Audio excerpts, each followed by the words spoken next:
previously on my how I tried to open a salon and ended up with 100k plus loss.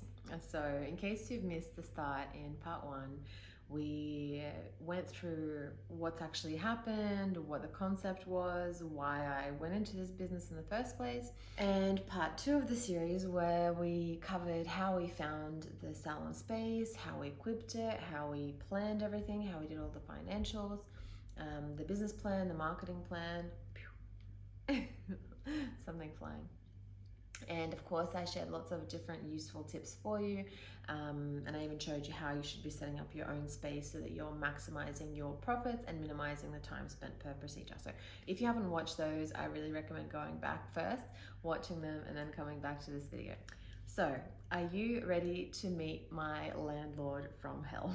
Because I sure wish I hadn't. Before I arrived to Australia while I was still overseas, I heard a lot about him, that he was just very full on. I heard that there was a lot of issues, but I honestly didn't think it was that bad.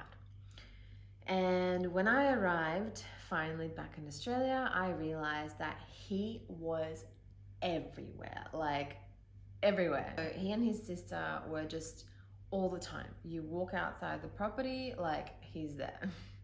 You're in the property, he's like peeking through. Even when we had building sheets, you'd see them like sneaking in, peeking in, trying to see what we're doing inside.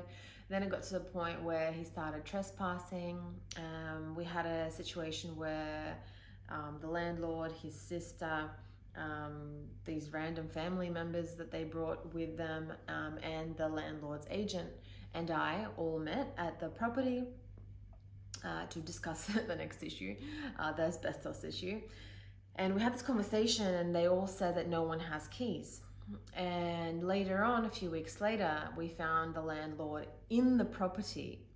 And we're like, what's going on? Like, how'd you get in? You don't have keys, and neither does the agent. So, obviously emailed the agent. I gave her a call and she's like, oh, between you and me, the landlord asked me not to tell you, but he just called me and asked me to cover, like basically he told me, he told her to lie on his behalf, and so that she'd tell me that they gave him the keys. Which obviously, like, she's not stupid, and she knew that, like, I heard that she said they don't have keys. Anyway, so just very, it got to the point where, like, we literally have proof that he was definitely there, because not only was he trespassing, because technically when a landlord leases the property, he doesn't have the right to just come in and come and go as he pleases. He needs to have an informed visit, and it needs to be planned in advance unless something urgent has happened. Nothing urgent had happened at the time on all of those occasions, and mind you, he always knew what was going on, so everything was always covered up. You couldn't see anything from the outside, but he always knew what was happening inside and what stage of renovations we were at. So obviously in the middle of the night he was coming in relatively regularly, because he was aware of everything, like whether our walls were dry or not. It's just ridiculous. So obviously the trespassing was a big issue. One of the times he signed a parcel on our behalf, on behalf of the business. So that's another thing that you can't do. You can't sign on behalf of somebody else, while he was inside the property when this parcel got delivered. So he was trespassing and signing parcels on behalf of a business which he has absolutely nothing to do with. Anyway, that's just the start of it. There were so many issues like that, and he's just like always there, always like something. Anyway, this is really, really unusual for me, because I've had multiple landlords. I've had 2 other landlords on commercial properties. The first one, they did not care at all. It was to the point where they're just like, here are the keys, do whatever you want. Just, return the keys when you're done. And that's literally how it was. They were super, super understanding, very, like, no problems whatsoever. The other landlord that I've had, that I still have, and we've been with them since 2001, so over 3 years. Again, we've had no problems. I have no idea who the landlord actually is. We only deal with the managing agent. And, we just had the dealings when we first signed the lease. We checked everything, did everything. So this isn't the very first lease that I've done. So, you know, it's the standard process that we usually do. And unfortunately, we got caught on this one with the whole the whole documentation and the licensing. I'll get to that very shortly. Anyway, so yeah, usually you have some interactions with the landlord at the start, and then there's no interaction unless something's happened. I don't know, like you need some servicing of the property or something's going on, or you want to do an adjustment and you need their permission. Usually that's it, and you don't know anything about them. You don't usually have a landlord, peeking literally through. Actually, I'm pretty sure one of the times he actually like ripped the plastic or like moved it aside from the inside, because it wasn't like that when we left, and then the next day there was like a hole so that you can see in from the outside. Anyway, maybe it was the wind. I don't know. Anyway, it was very amusing until it wasn't. Then we had an issue. This is partially while I was away, and then I dealt with it when I came to Australia. We wanted to remove the kitchen. Like, it looked awful. It was this like really, really old, like tiny little kitchenette thing that was falling apart. Like, it looked it looked like a disaster. And obviously we need a sterilization zone. We need everything to be clean, to be sterile, everything nice and beautiful as well. So we asked for permission to remove that kitchenette and replace it with nice cabinetry. He gave us permission, no problem, that's fine, go for it. Mind you, every time we asked to do anything, he's like, are you doing it professionally? Is everything done professionally? Everything professional. Like, yes, of course, like we're doing, don't worry, it's going to look good. It's going to definitely look much better than it does now. And while I was still overseas, the kitchen got taken out, and mind you, it was like literally like about to fall off anyway, so it wasn't really secured. While it was getting taken out, the wall got damaged, and we noticed that it was asbestos. So when I arrived to Australia, that's when we were dealing with it. Again, we emailed everything is documented. And what happened then?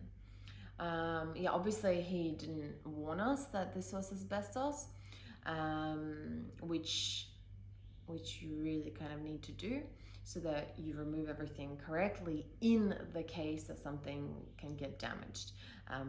As we didn't know, obviously, like something came off, okay, whatever, it came off. So he didn't tell us anything about the asbestos. And we had a look later on that it was actually in the kitchen area, in the bathroom area, and in the adjoining room as well. And that adjoining room was meant to be another treatment room, and we needed to put hooks in, put new power points in. So we needed to damage the plaster, well, the asbestos, technically speaking, because it wasn't plasterboard. So luckily he agreed to replace the kitchen straight away, because obviously, he had to. But he's like, oh, the bath, and we asked for everything to be replaced, the kitchen, the bathroom, and so we wanted, in the treatment room, so we wanted all of the asbestos taken out of there just in case, because you never know, someone could, I don't know, fall over off a treatment bed and punch a hole in the wall. You never know what could happen, and again, that's asbestos, that if that were to happen, we'd have to close the entire salon down until everything gets ripped out. So anyway, so it's not appropriate to have that. And of course, so he wanted to save costs, so he replaced the kitchen. He did it straight away. We asked for our lease-free period to be extended for the amount of time that we couldn't access the property while that was all getting done. So he's accepted that, but he refused to change the bathroom, and he refused to change that treatment room. So we could no longer use that treatment room for the purpose that we intended, because we couldn't put PowerPoints in. He was like, there's a PowerPoint in there. I'm like, well, there's one PowerPoint for an entire room of, like, it was meant to be many petty stations. So you want to have too many petty stations plus an extra like brow station as well. So that's definitely more than one PowerPoint. Anyway, so we couldn't use it for that, so we thought we'd turn it into a massage room just so they can get everything over and done with. But anyway, that's another thing. While that was getting redone, while that kitchenette was getting replaced, for some reason, again, without any permission, without being told, we come into the salon when they said, the walls are done, and the floor, we put laminate across the entire new salon, like the entire salon had new laminate put in by us. And we come in and all the laminate had been ripped off in the kitchen, which there's absolutely no reason to do this when you're doing the walls. But for some reason they did this. They didn't ask us whether they can do this or not, so they just took it all out. And another thing that happened was we asked them to replace a hot water system because it was 20 years old, I think, or if not more. I think it was more than 20 years old. Anyway, it's just extremely old and something could go wrong, and it's, hot water. Anyway, so explained it to them. We had our plumber send them all the documentation, and they said, no, if you want to replace it, you can do it yourself. And then we said, you know what? If you don't want to pay for it, this is your problem because it's your property. Let's leave it as is. Because it was all functional and working at the time. But for some reason, he decided to physically take it out himself and put it outside. So obviously that got damaged under the rain, so he had to replace that. So that was kind of good for us that we got a new hot water system, but unfortunately we never got to use it. Anyway, back to this laminate. He ripped everything out, didn't ask us for permission, so property damage. Another little extra bonus. And afterwards, he and his sister tried to refuse to buy new laminate. So they wanted us to buy a new laminate, even though they ripped it out. And we said, well, no, that's not okay because you've damaged our property. So if you've damaged it, you need to replace it.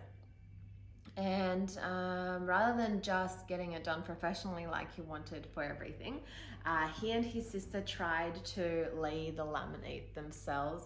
And when you're laying laminate, you need to do it like bricks, like where it's not like this, 1, 2, 3, but it's like 1, 2, 3, 4. Anyway, they did it like this and it just looked ridiculous. There are holes everywhere. And we're like, guys, what are you doing? They spent half the day and they just did one row like this. Half the laminate was damaged.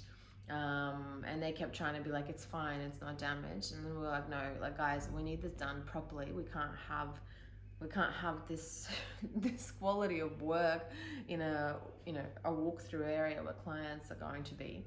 Anyway, so finally we told them, like, look, we'll get our laminate guy to come back in, just provide a new pack of laminate for him so he can come in, quickly get the work done and get out.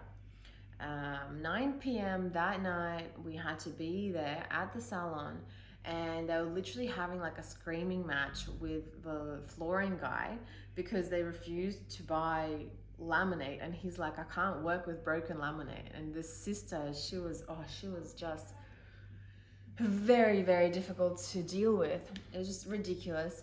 But an hour later, they finally went to Bunnings, got some laminate, came back, it all got placed. But it's just so stressful and so unnecessary and just really ridiculous. And mind you, I'm pregnant this whole time, so just not what you want to be dealing with as a pregnant woman at 9 p.m. at night. And of course, again, the agent, the landlord's agent, the leasing agent was aware of all of this. I called her and I sent her messages and I sent her emails, so everything was documented, but no one really cares, unfortunately. Another really major thing that I noticed when I arrived to Australia and got to the actual salon and physically saw the place, because unfortunately you don't see as much on a video as you do in person. And my business partner and her boyfriend did all the choosing, did all the negotiations. So they picked the property, like they found the property, they picked the property, they did all the negotiations, they checked everything. So this one thing, like, I don't know how, like, they missed it, But by the time that I arrived to Australia, I checked and I saw that there's absolutely no fire compliance whatsoever, like nothing, zero. So of course we told them that, this is not okay, we need to get this done because the building is just not compliant at all. So luckily the leasing agent again was decent and understood that this is a big problem, so she got onto that very, very quickly, and got everything sorted as quickly as possible. Again, another issue here was that we said, look, just do the bare minimum, like do the minimum that you need so that we can legally operate, so you have everything. We don't need any extra costs. Like we're already delayed with this whole process of opening, so we need to get everything done quickly. We don't need any additional costs. Yep, that's fine, no problem. When it's done, they send us a bill for additional items. I'm like, guys, what's the goal with this? And they're like, we had to put this in because so it's compliant for your property, for your business. I'm like, well, we specifically told you we don't need anything additional. Just do the bare minimum that you need for your property, so that there are no costs for us.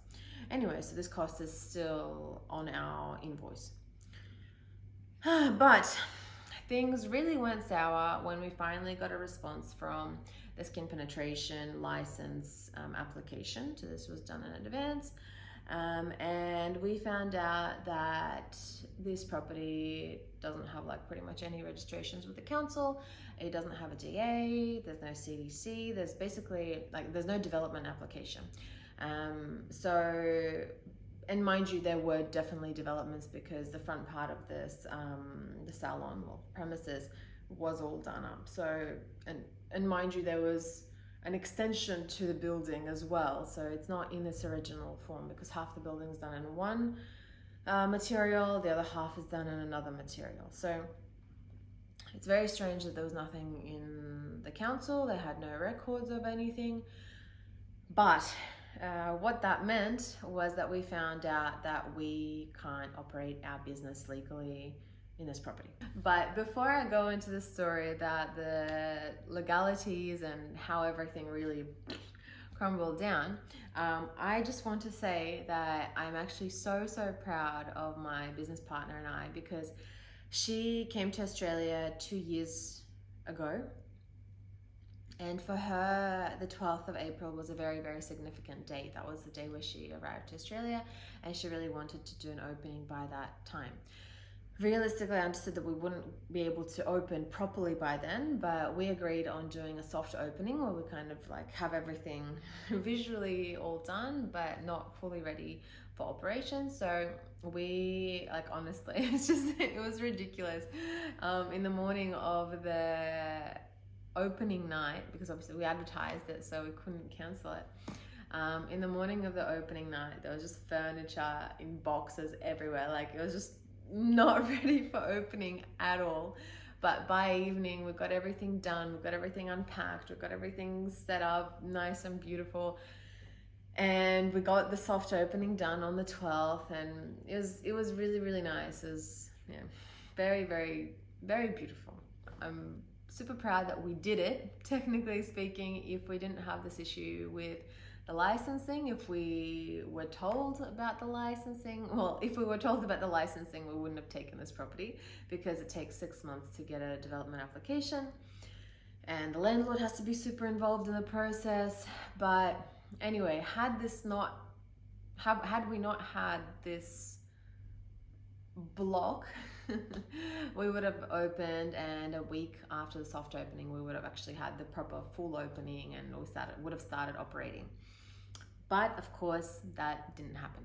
So again, back to the whole DA application. So once we found out that legally we couldn't operate, we could legally operate as an aquarium, a storage, and basically that's it. So definitely no services. You couldn't have any clients inside that building.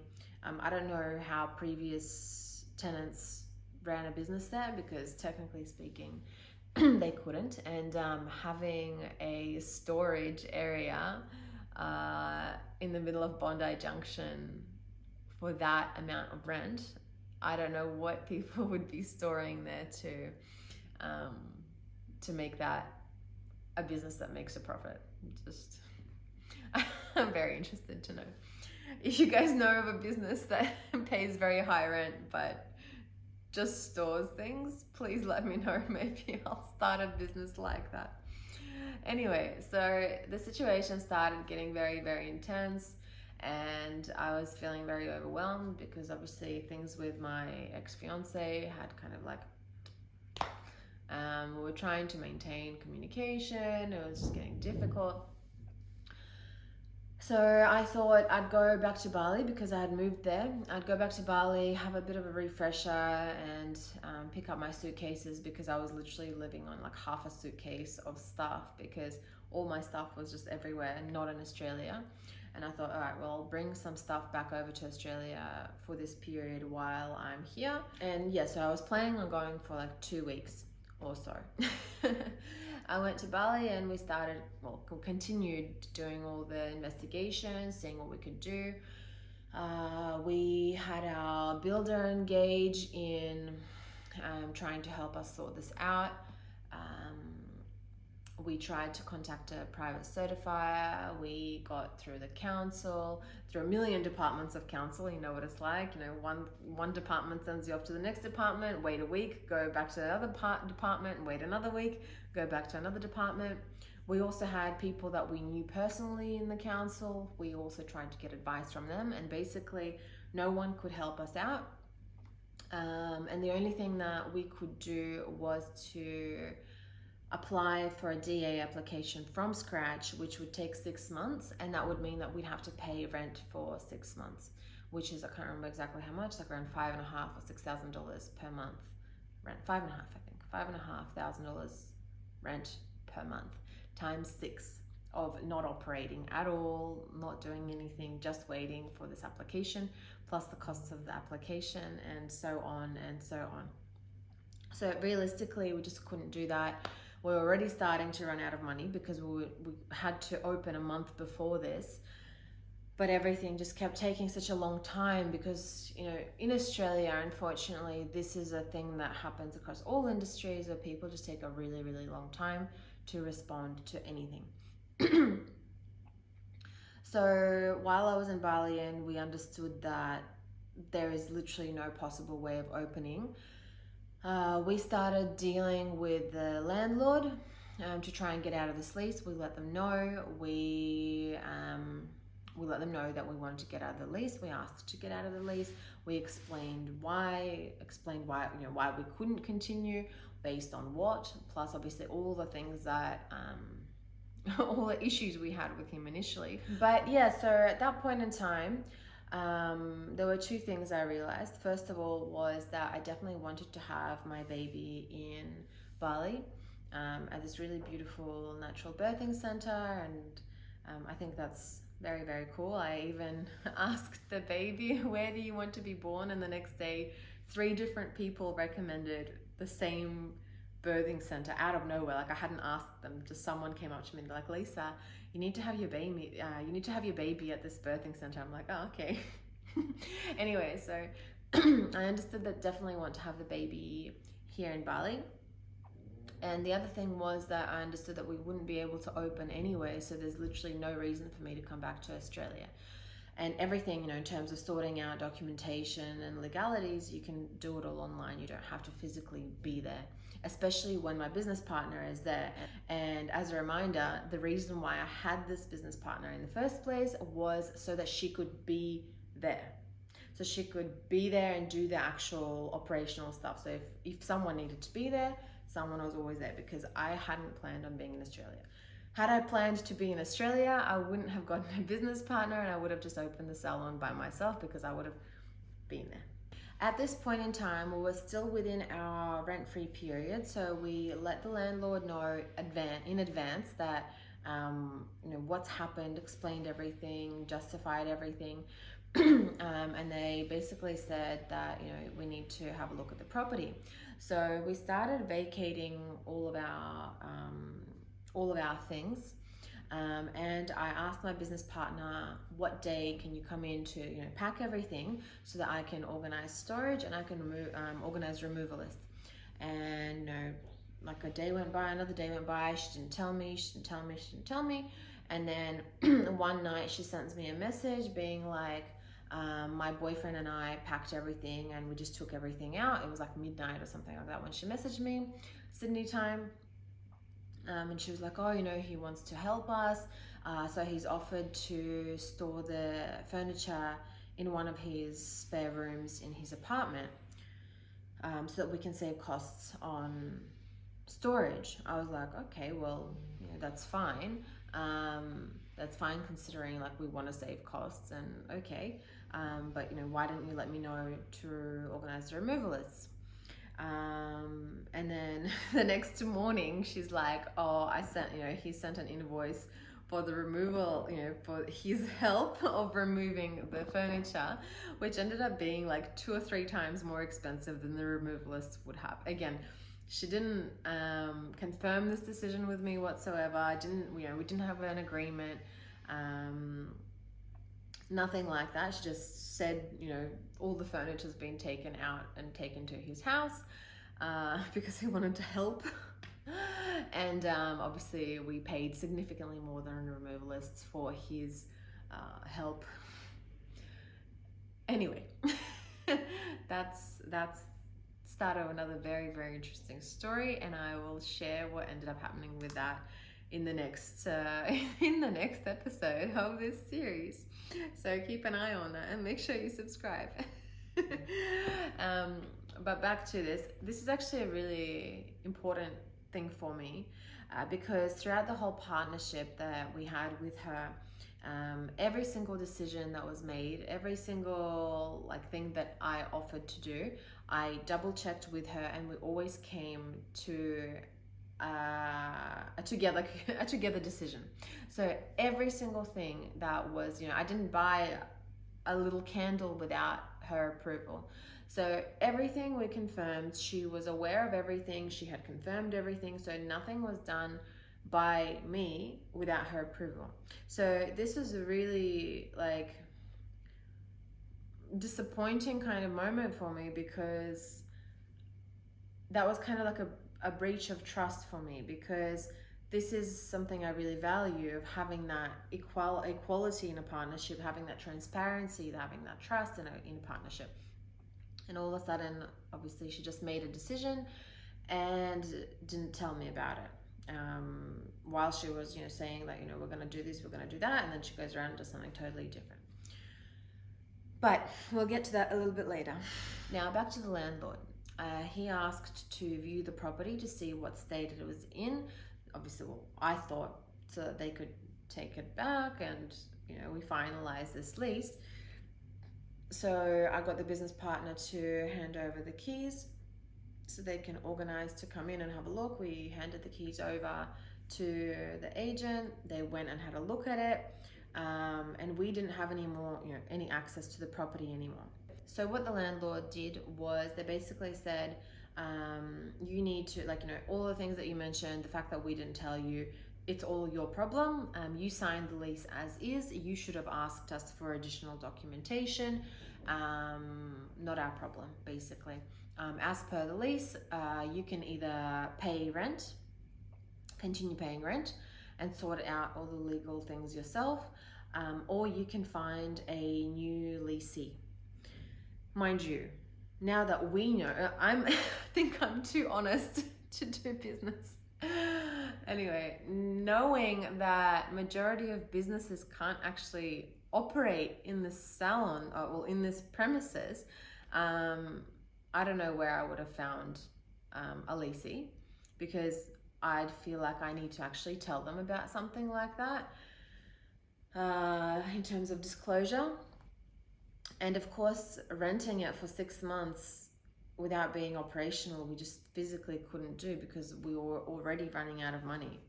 So we told them that, these options aren't available. We're not going to be able to do that. So we're going to need to mitigate the situation. Let's come to an agreement. So what they did was they waited until our lease-free period ended, sent us an invoice that your rent is due. We let them know that, we're in the middle of mitigation. I think by this point we actually involved the Small Business Commissioner as well in an official mitigation. But yeah, so they waited until we didn't pay the first invoice and they cancelled our rent-free period. So our rent-free period all of a sudden became a rent period that we had to pay for. But that's 3 months. And anyway, we kept trying to sort it out. By this point, my business partner was starting to get really, really emotional. And unfortunately, like, I understand it's a very stressful situation, but unfortunately she was starting to take these emotions out on me.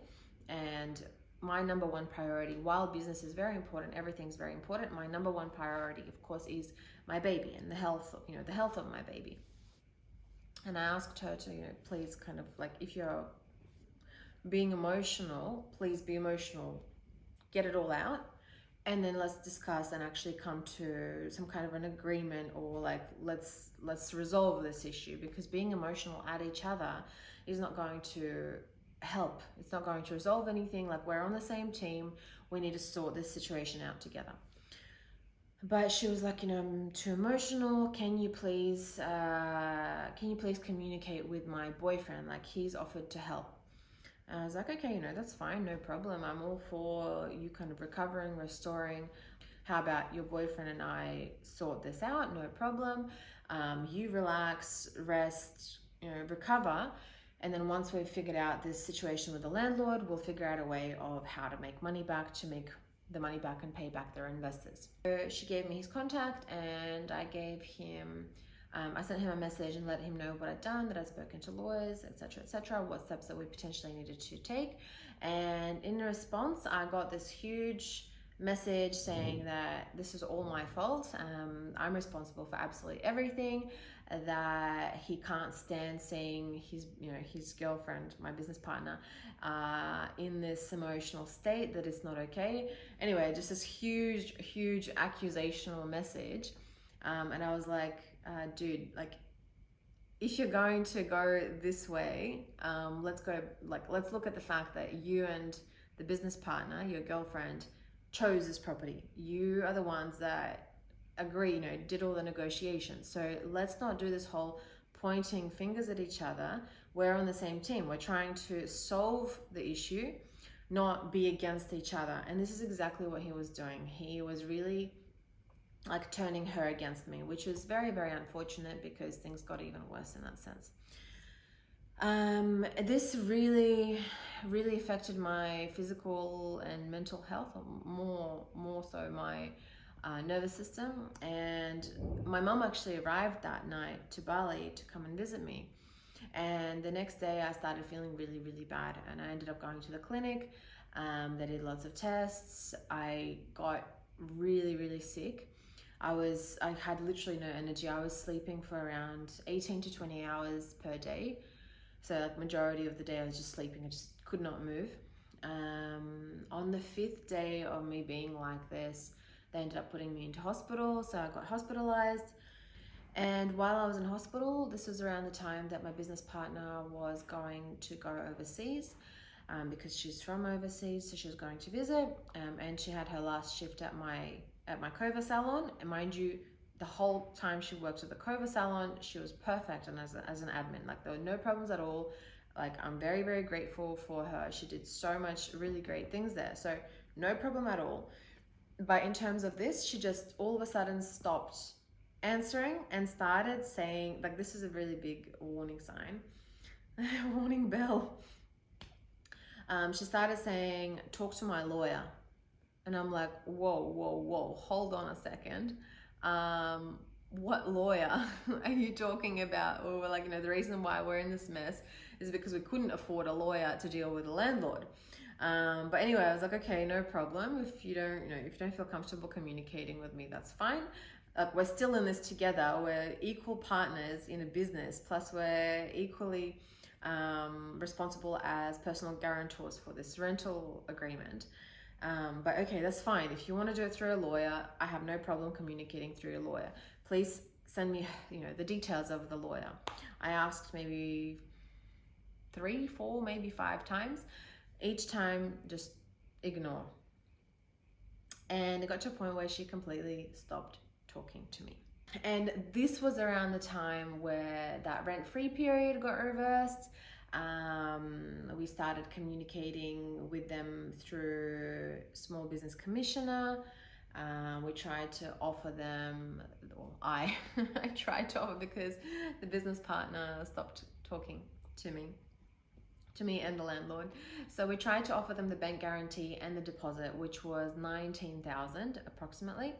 And they refused. They wanted the $19,000 of the bank guarantee and the deposit plus an extra $20K. So I'm not really sure exactly what they wanted $40,000 for, because at that point in time it was just over 3 months from the date that we signed the contract. So this was like significantly more than rent. And anyway, so they just refused any offer except for the one that they made. And obviously I explained to them, well, we don't have the money, like I'm offering everything that we have, everything we've got, but they still said no. So I think maybe this is enough for today. And in the next episode of the Salon Fail series, I will share what ended up happening with the business partner, because things got really interesting after this. So I'll see you next time.